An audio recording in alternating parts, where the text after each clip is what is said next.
I think vaping is epidemic in our country. It's the newest thing. You see stores popping up around town, smoke shops and places like that that are popping up everywhere because it's an industry and it's all about profit, and people are profiting off something that is going to become a worse epidemic if we don't get the word out of what's actually in vapes and the harmful chemicals in it. I wanted to come talk to y'all today because I think this is a really timely topic for us to be discussing. You've all probably seen news stories like this one or similar of people getting very sick, being hospitalized, and even dying from vaping-related illnesses. Like the research shows that it's not healthy. It's not a healthy alternative to tobacco products. It's going to be a great thing. Shelby County Sheriff's Office is coming out as well to show us, maybe possibly some of the new devices, what's out there, and how kids are learning to hide it better.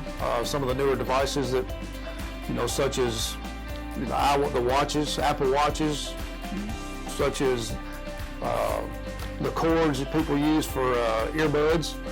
You can vape out of those. There's lots of devices now you can vape out of that are hard to detect.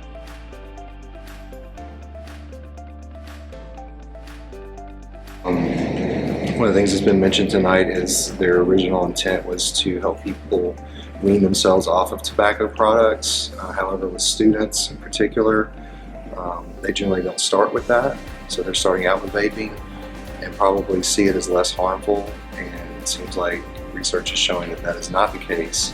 So obviously we have a concern from a health standpoint, not to mention the fact that it's illegal for students here to have that. My name's Amy Wiseman, and I have two kids that go to Arlington High School. I just had a general interest. I'm in the healthcare field, and I needed to know more about vaping and the effects on the body.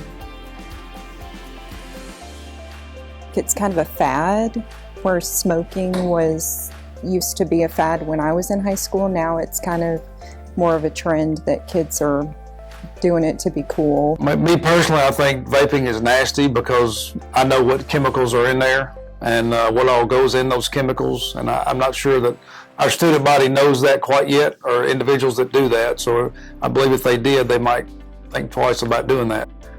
We get them ever so often. I think the numbers have decreased, but that either means probably one of two things: either students are getting better at hiding it, or there's devices that are new devices coming out that are harder to detect. Well, the numbers were on the increase for a while. Last year and earlier this year they were on the increase, but I think lately they've decreased. Like I said, either different devices that are undetectable, or students are getting better at hiding it, or either they're understanding now what the dangers of vaping are. I just try to enforce good habits and let them know the dangers of inhaling things into their lungs.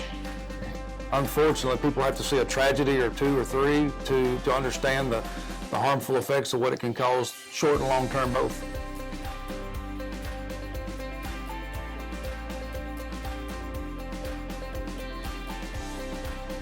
I would say of support, depending on age, depending on usage, and kind of what's going on with that. We do have parents who reach out to us for addiction services and want to know what they can do. One of the social and transition specialists for Arlington Community Schools, and I would like to extend a warm welcome to each of you for taking the time to join us this evening for this very important event.